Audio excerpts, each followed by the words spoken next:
saya akan menerangkan uji beda. Di dalam SPSS ada menu compare min. Sini analyze, compare min. Pertama, one sample t-test. Di sini kita akan menguji sebuah populasi, rata-rata sebuah populasi dengan nilai tertentu. Misalkan kita ingin menguji, di sini kita pakai data, akan ada penelitian berapa nilai rata-rata IQ mahasiswa di sebuah perguruan tinggi, misalkan demikian. Kita pakai data ini, IQ sama mahasiswa. Data ini saya sengaja saya gunakan satu file untuk beberapa kasus. Untuk kasus pertama, satu sampel compare min, one sample t-test. Kita akan menggunakan data yang ini. Mahasiswa IQ 1 ketika semester 1, tingkat 1 lah misal. Jadi ada sebuah penelitian demikian. Hipotesis IQ rata-rata mahasiswa di perguruan tinggi itu adalah misalkan 130. Lalu mengambil sampel mahasiswa, datanya ini 50 mahasiswa, diambillah sampel 50, inilah IQ-nya. Baru kita uji t-test, yang lain kita abaikan sementara ya. Oke, jadi untuk one sample test datanya mahasiswa dan IQ 1. Oke, analyze, caranya analyze, compare min, one sample t-test. Oke, kita masukkan IQ 1. Hipotesisnya misalkan apakah berbeda nyata enggak mahasiswa IQ mahasiswa dengan 130. Kita masukkan test value-nya di sini 130. Oke. Hasilnya di sini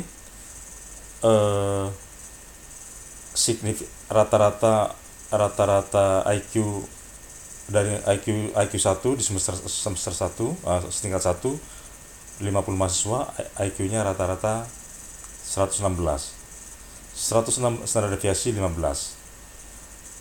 Nah, IQ 116 itu dites apakah berbeda nyata dengan 130? Ya, berbeda nyata karena signifikansinya di bawah 5%. Artinya sangat nyata, berbeda sangat nyata. Pertanyaan andai kata hipotesisnya kita ubah, hipotesisnya tidak 130, misalkan 120. Analyze, compare min, one sample t-test. Oke, ini 120. Oke. Jadi kalau ada hipotesis rata-rata mahasiswa di kampus itu IQ-nya 120, lalu mengambil sampel 50 orang, rata-ratanya 116,86, 116, maka hasil penelitian itu mengatakan tidak berbeda nyata. 116 ini tidak berbeda nyata dengan 120.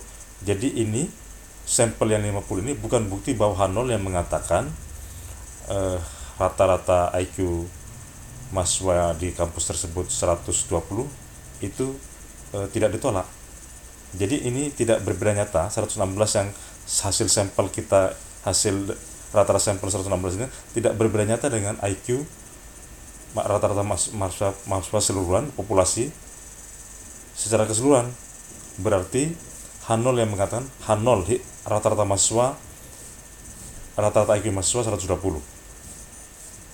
H1 rata-rata IQ mahasiswa tidak sama dengan 120.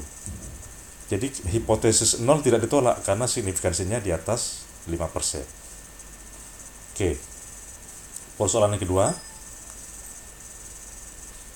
misalkan ada sebuah penelitian. Ini tadi penelitian pertama, sekarang penelitian kedua. Penelitian kedua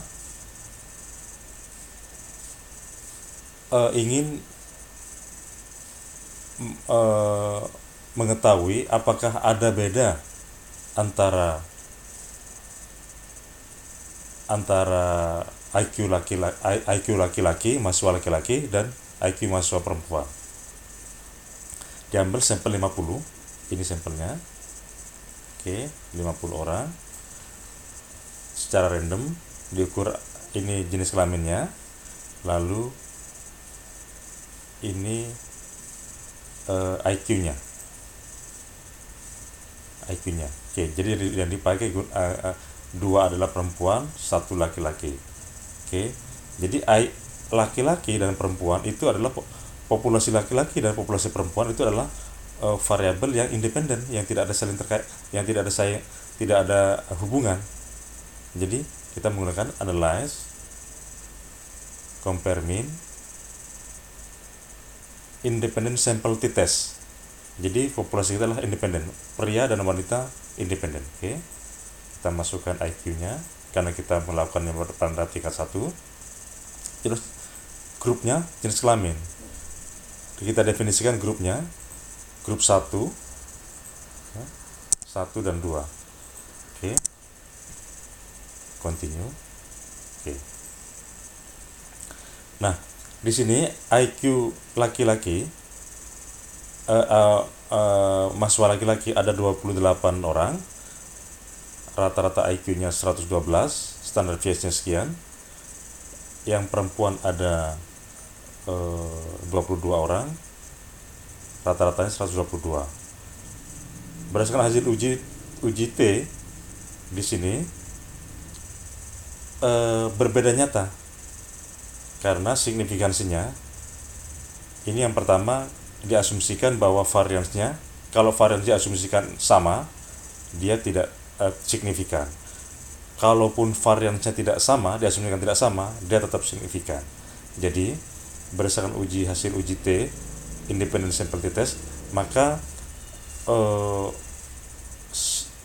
ada perbedaan yang signifikan, yang nyata antara IQ pria dan IQ wanita, karena signifikansinya di bawah 5%.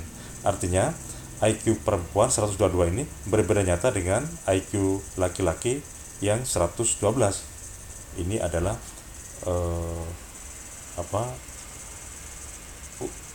analisis uji T dengan dua sampel yang independen, dua populasi yang independen. Oke. Sekarang persoalan ketiga adalah untuk menguji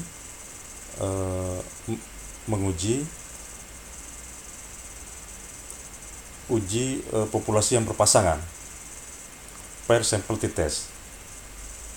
Nah, untuk yang berpasangan, datanya seperti ini. Model penelitian seperti ini. Kita ingin menguji apakah ketika tingkat 1 dan tingkat 2 ada perbedaan atau tidak rata-rata IQ dari mahasiswanya sama, mahasiswanya 50 orang, IQ-nya diukur pada tingkat 1 dan diukur pada tingkat 2, atau semester 1 atau semester 2, atau sebelum latihan atau setelah latihan, dan seterusnya. Artinya apa? Artinya sampelnya, populasinya tetap sama. Jadi diukur sebelum, sesudah, semester 1, semester 2, dan seterusnya. Pokoknya ada hubungannya, populasi ada hubungannya. Analisnya demikian, analyze, compare mean per t-test, ya. Oke. IQ 1 masukkan sini, IQ dia masukkan sini. Oke. Di sini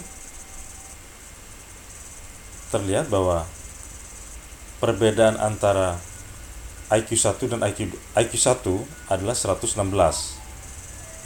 rata-ratanya dengan standar deviasi 15. IQ 2 118, standar deviasinya 50 orang, sama-sama 50. Uji T-nya ini signifikan, artinya antara IQ 1 dan IQ 2 itu berbeda nyata. Jadi misalkan penelitiannya adalah